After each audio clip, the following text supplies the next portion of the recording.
अस्सलाम वालेकुम रहमतुल्लाहि व बरकात। अल्लाह के नाम से शुरू जो बड़ा कृपालु और अत्यंत दयावान है। मैं हूं मोहम्मद हफीज अंसारी और आप देख रहे हैं द पॉलिटिकल। झारखंड में एक बहुत खौफनाक वाकया सामने आया है। अंकिता सिंह को जिंदा जला देने वाला यह मामला है और जिस लड़के ने इनको जिंदा जलाया है उस लड़के का नाम है शाहरुख।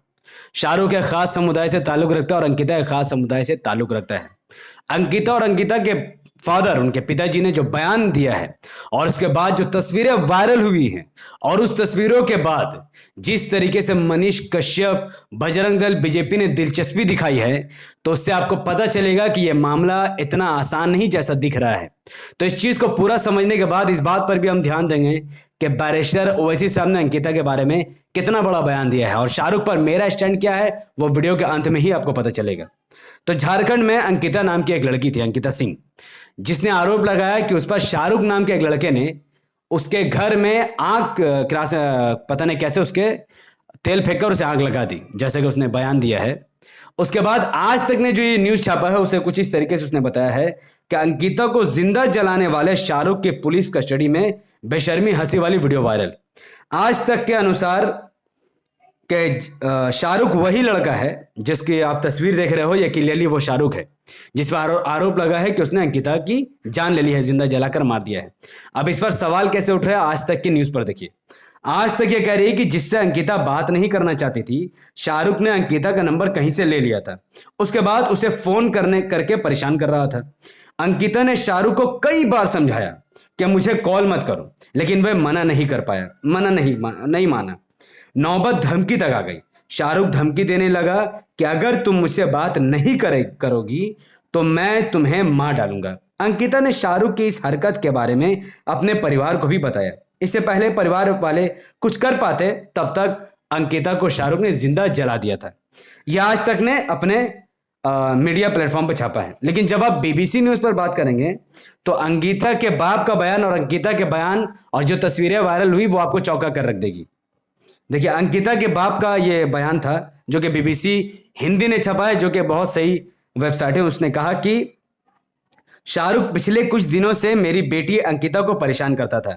10-12 दिन पहले उसने अंकिता की किसी सहेली से उसका फोन नंबर ले लिया था। पॉइंट टू बी नोटेड ये है कि अंकिता के फादर कह रहे हैं कि शाहरुख ने अंकिता की सहेली से अंकिता का नंबर लिया है, यानी शाहरुख का अंकिता से कोई लेने देने नहीं था, उसने नंबर किसी के थ्रू लिया है। उसके बाद अंकिता के पिताजी कहते हैं कि बार बार फोन कर उसे तंग करने लगा। मेरी बेटी ने यह बात मुझे बताई तो मैंने पहले तो इग्नोर कर दिया, लेकिन 22 अगस्त की शाम उसने अंकिता को फोन कर कहा कि अगर वो उससे नहीं मिलेगी तो वो उसे जान से मार देगा। यह बयान अंकिता के पिताजी का था। जब अंकिता को जिंदा जलाया गया, उस जिंदा जलाए गई लड़की से जब पूछा गया कि वारदात क्या है, तो अंकिता अपने मौत से कुछ वक्त पहले उसने जो बयान दिया है ये बहुत इंपॉर्टेंट है, उसे सुनिए। तो अंकिता ने कहा कि उसका नाम शाहरुख है, जिसने उस लड़की को जलाया उसका नाम शाहरुख है।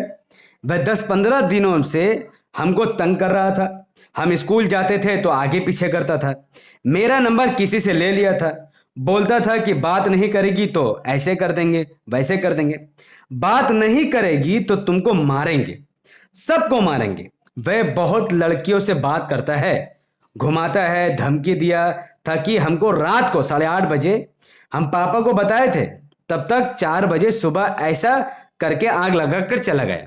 यह बयान उस अंकिता ने दिया है जिसको जिंदा जला दिया गया था, और अंकिता ने यह बयान अपने मौत के कुछ वक्त पहले ही दिया था। इसके बाद अंकिता की मौत हो जाती है। अब अंकिता के पापा का मैं एक और आपको बयान दिखाता हूं जिससे यह मामला थोड़ा सा उलटफेर होगा, तो इस बयान को ध्यान से सुनिए। अंकिता के जो पापा है वो भारतीय जनता पार्टी को सपोर्ट करते हुए दिख रहे हैं। अंकिता के पापा कहते हैं कि बीजेपी के लोगों ने इलाज में उनकी बहुत मदद की। अस्पताल में कोई दिक्कत नहीं थी। हम सिर्फ 10,000 महीना कमाते हैं। इतना बड़ा परिवार, अगर मदद नहीं मिलती तो इलाज कराने में दिक्कत होती। रिगिस में डॉक्टर उसका अच्छा से इलाज कर रहे थे, खाना नाश्ता सब कुछ समय पर मिल रहा था, लेकिन अब मेरी बेटी नहीं बची। तो जब इलाज सब कुछ सही चल रहा था, हालत में सुधार दिख रहा था, नाश्ता पानी खाना पीना सब कुछ ठीक चल रहा था और बीजेपी वाले इनकी सब कुछ मदद कर भी रहे थे, तो फिर अंकिता की मौत कैसी हुई? तो ये सबसे पहला सवाल खड़ा होता है। और दूसरा, अंकिता के बाप का एक और बयान है कि अंकिता ने मुझसे ये बात भी बताई, तब तक रात हो चुकी थी। मैंने सोचा कि सुबह होने पर शाहरुख और उसके घर के लोगों से इस मुद्दे पर बातचीत करेंगे। यानी शाहरुख और उसके परिवार को जानते थे। उसके पापा, अंकिता के पापा शाहरुख और शाहरुख के परिवार को जानते थे, इसीलिए उन्होंने उसको ऐसा लगा कि हम सुबह में शाहरुख के घर वालों से इस बारे में बात कर लेंगे। इसी बीच 23 अगस्त की उस सुबह में उसने खिड़की के बगल में सोई मेरी बेटी पर पेट्रोल छिड़ककर जलती माचिस की तीली फेंक दी। इसमें अंकिता बुरी तरह झुलस गई और अंत तक हम उसकी जान नहीं बचा सके।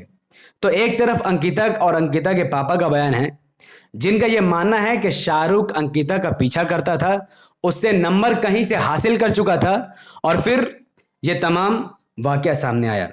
ये तमाम कांड होने के बाद अंकिता के घर के बाहर बहुत ज़्यादा भीड़ जमा होने लगी और वीएचपी, बजरंग दल और बीजेपी के लोग बहुत ज़्यादा इसको सांप्रदायिकता के रंग देने लगे। धारा 144 लागू हो गई और मैं आपको पूरी रिपोर्ट देता हूं कि दुमका में जहां पर यह कांड हुआ था, वहां पर बताते हैं कि अधिकतर दुकानों को रविवार से ही बंद करा दिया था। किसने बंद करा दिया था? पुलिस ने नहीं, बल्कि भारतीय जनता पार्टी, बजरंग दल और दूसरे हिंदुत्ववादी संगठनों ने रविवार को एक जुलूस निकालकर गुंडागर्दी करके दुकानों को बंद करा दिया। प्रदर्शनकारी इस मामले में मुख्य अभियुक्त शाहरुख हुसैन को फांसी की सजा दिलाने की मांग कर रहे हैं। सोशल मीडिया पर भी जस्टिस ऑफ अंकिता कैंपेन चलाया जा रहा है। यानी अंकिता और शाहरुख के आड़ में झारखंड के उस इलाके में, जिस इलाके का नाम दुमका है, वहां पर सांप्रदायिकता फैलाने की कोशिश कर रहे कौन कौन? बीजेपी, बजरंग दल और विश्व हिंदू परिषद के गुंडे। आनन फानन में, झारखंड में चूंकि भारतीय जनता पार्टी की सरकार है नहीं, वहां पर जेएमएम और कांग्रेस की सरकार है। तो झारखंड मुक्ति मोर्चा पार्टी के सदस्य और चीफ मिनिस्टर, झारखंड के चीफ मिनिस्टर ने आनन फानन में अंकिता को कुछ रिलीफ दी है। उन्होंने ट्वीट कर कहा कि अंकिता बिटिया को भावभीनी श्रद्धांजलि। अंकिता के परिजनों को 10 लाख रुपए की सहायता राशि का उन्होंने ऐलान किया और इसके साथ इस घटना की पूरी तरीके से निंदा की।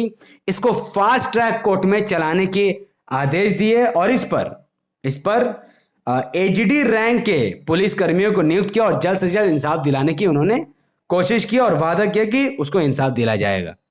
अब यहां पर एक ट्रिपल मोड़ कहां खड़ा हुआ? वो तब खड़ा हुआ जब अंकिता के बहुत सारे पिक्चर अंकिता के वायरल हो गए, उसी लड़के के साथ, उसी शाहरुख के साथ जिसको हंसते हुए पकड़ा गया था। पहले तो अंकिता के, पहले आप इस फोटो को दिए, picture number 1, picture number 2, picture number 3 और पिक्चर नंबर 4। एक पिक्चर में अंकिता शाहरुख के साथ है, दूसरे पिक्चर में वो पहाड़ी पर अंकिता शाहरुख गिटार बजा रहे, तीसरे पिक्चर पर एक बिस्तर पर दोनों एक दूसरे के साथ लेटे हुए हैं और चौथे पिक्चर पर भी आप देखो कुछ ऐसा ही नज़ारा है। तो इस पिक्चर से साफ दिख रहा है कि अंकिता और शाहरुख के साथ बहुत ओपन रिलेशनशिप चल रहा था। शाहरुख, अंकिता दोनों एक दूसरे से मोहब्बत करते थे, प्यार करते थे और दोनों ओपन रिलेशनशिप में थे, ये साफ तौर से दिख रहा है। तो ये बात तो पूरी तरीके से गलत है कि शाहरुख उनका पीछा करता था या उसका नंबर मांग रहा था। ये तो बयान बिल्कुल भी सोच के ऊपर है।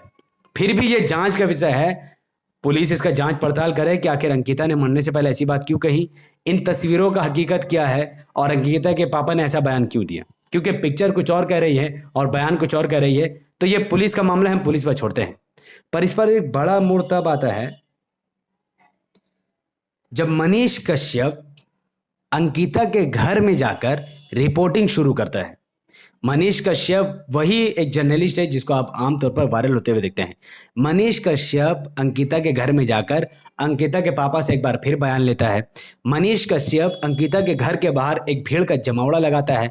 हिंदुत्ववादी वहां पर लोग नारे लगाते हैं और उपदेश राणा जो कि कट्टर हिंदुत्व कीड़ा है, उसके साथ इंटरव्यू कर पब्लिक को वहां पर उकसाता हुआ मनीष कश्यप दिख रहा है। यानी साफ साफ मनीष कश्यप इस मुद्दे को हिंदू बनाम मुसलमान का रंग दे रहा है। वो अपनी जबान से तो कुछ नहीं कर रहा, पर इसकी हरकत से बहुत साफ है। जाहिर है कि धारा 144 लागू होने के बाद भी मनीष कश्यप का उपदेश राणा के साथ इंटरव्यू लेना और इतना भीड़ का जमावड़ा खड़ा करना, यह कहीं ना कहीं इस बात की तरफ इशारा करता है कि इस रंग को बहुत चालबाजी से सांप्रदायिकता का रंग दिया जा रहा है। और मनीष कश्यप, अगर आपको ना पता हो तो मनीष कश्यप आरएसएस राष्ट्रीय स्वयं संघ का एक मेंबर है, भारतीय जनता पार्टी का सपोर्टर है।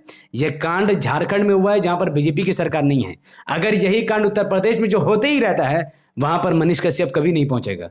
ना ही वो उत्तर प्रदेश पहुंचेगा, ना वो महाराष्ट्र पहुंचेगा, और ना ही वो उस जगह पहुंचेगा जहां पर बीजेपी की सरकार है। तो यहां पर चूंकि बीजेपी की सरकार नहीं है तो ज्यादा हिंदू हिंदू ये लोग हिंदू कार्ड खेल रहे हैं। खैर, अब जो तस्वीरें वायरल हुई है, तो ये तस्वीरें तो कह रही है कि अंकिता और शाहरुख एक दूसरे को जानते हैं, और एक तरफ अंकिता के जो खूनी है जिस पर आरोप लगा है वो पुलिस के साथ मुस्कुराता हुआ दिख रहा है। तो आखिर ये सब झोल क्या है? एक तरफ धारा 144 लागू होना, अंकिता और उसके पापा का एक बयान देना कि अंकिता शाहरुख को जानती ही नहीं थी, वो उसका पीछा करता था, और एक तरफ तस्वीरें कह रही कि अंकिता शाहरुख एक दूसरे को जानते थे, और एक तरफ पूरे हिंदुत्व रूढ़िवादी संगठन अंकिता के आड़ में झारखंड की सरकार को निशाना बना रहे हैं, बीजेपी बजरंग दल सब एक साथ मिलकर काम कर रही है। तो कहीं ना कहीं इस पूरे मुद्दे पर कुछ तो बात है जहां पर कुछ झूठ और कुछ सच है जिसको खोलने की तैयारी है। असदुद्दीन ओवैसी साहब ने साफ तौर पर बयान दिया है कि अंकिता को जिसने भी जलाया है उसको कड़ी से कड़ी सजा देनी चाहिए। और जहां तक मेरा स्टैंड है, तो अगर शाहरुख ने अंकिता को जलाया है और अंकिता की मौत के पीछे रद्दी बराबर भी अगर शाहरुख का हाथ है, और शाहरुख को ऐसा लगा हो कि हम मुस्लिम समाज उसका फूल माले से स्वागत करेगा, तो यह शाहरुख की गलतफहमी है। शाहरुख को अगर वो अंकिता का मर्डरर और खूनी और कातिल है, अगर उसने अंकिता को जलाया है, तो शाहरुख को फांसी के फंदे तक पहुंचाया जाए। मुस्लिम कम्युनिटी का कोई भी लड़का, कोई भी नौजवान या कोई भी बूढ़ा शाहरुख के साथ बिल्कुल भी खड़ा नहीं है। हमारी सोच संगी सोच नहीं है कि 11 बलात्कारी जो कि सनातन धर्म से ताल्लुक रखते थे, जो कि ब्राह्मण थे, तो उनको, उन बलात्कारियों को, उन मर्डरर खूनियों को फूल माले के साथ और मिठाई के साथ स्वागत किया गया। ऐसी घटिया मानसिकता हम मुसलमानों की नहीं है। हम शाहरुख के किए गए इस कठोर कांड की निंदा करते हैं अगर शाहरुख ने किया है, और अगर शाहरुख ना करके कोई और अगर इसके पीछे है तो उसकी भी निंदा करता है, चाहे वो हिंदू या मुसलमान। जस्टिस अंकिता को मिलनी चाहिए। जो भी अंकिता के हत्यारे हैं उसे पूरी तरीके से कठोर सजा देनी चाहिए। और हम शाहरुख के फेवर में बिल्कुल नहीं हैं, और आने वाले वक्त में कोई भी क्रिमिनल उनके फेवर में हम नहीं खड़े होंगे। अंकिता इस देश की बेटी थी, उसका इंसाफ मिलना हम सब के लिए ज़रूरी है। वो हिंदू है तो क्या है हुआ, पर उसके लिए वीडियो बनाना ज़रूरी था। हाँ, मुसलमान के साथ होता है तो कोई हिंदू उनके साथ खड़ा नहीं होता, पर आज ये हिंदू बेटी है, मैं मोहम्मद हफीज अंसारी और हमारे सदर ओवैसी साहब अंकिता के साथ खड़े हैं, और आखिरी दम तक खड़े रहेंगे जब तक अंकिता को इंसाफ नहीं मिल जाता है। इस खबर पर जैसे ही कोई बड़ी अपडेट मिलेगी इंशाल्लाह ज़रूर मैं आपके सामने रखूंगा। तो तब तक जाने से पहले मैं आपको बता दूं, मनीष कश्यप जैसे जहरीले कीड़ों से अपने आप को बचाए रखे। ऐसे लोगों के चैनल को बिल्कुल फॉलो मत कीजिए। ये लोग संघी समाज के लोग हैं और इनके सबसे ज़्यादा फॉलोअर मुसलमान ही होते हैं, तो ऐसे लोगों का संपूर्ण तरीके से बहिष्कार कीजिए। अंकिता को इंसाफ दिलाने के लिए और तमाम झोल झाल को पुलिस सही तरीके से इन्वेस्टिगेट करे, उसके लिए जो भी मेरी बातों से समर्थन करते हैं उनको चाहिए कि इस वीडियो को लाइक करें, इसके लिंक को व्हाट्सएप, फेसबुक, इंस्टाग्राम पर शेयर करें, अपनी बातों को कमेंट पर रखें कि आप सबको क्या लगता है, शाहरुख अंकिता का गुनहगार है या इन सब के पीछे कोई हिंदुत्व रूढ़िवादी संगठन का हाथ है? आप जरूर अपनी बात कमेंट पर रखिए। हमारे यूट्यूब चैनल द पॉलिटिकल को सब्सक्राइब करें, बेल आइकन हिट कीजिए। अगर आप सब इस वीडियो को हमारे Facebook channel the political news पर देख रहे थे तो इसे लाइक करें, फॉलो करें, 5 बड़े ग्रुप में शेयर कीजिए। मुझे अपनी दुआ में याद रखें। अंकिता की लड़ाई में उसका साथ दीजिए, उसके परिवार का साथ दीजिए, और दुआ कीजिए कि जो सही दोषी है, जिसने सच में ये दोष किया है, उसे कड़ी से कड़ी सज़ा मिले। बहुत बहुत शुक्रिया। अस्सलाम वालेकुम रहमतुल्लाहि व बरकातहू। अल्लाह के सलाम रहमत व बरकात आप तमाम भाई और बहनों पर हो। मे अल्लाह हबी पीस अपॉन अस।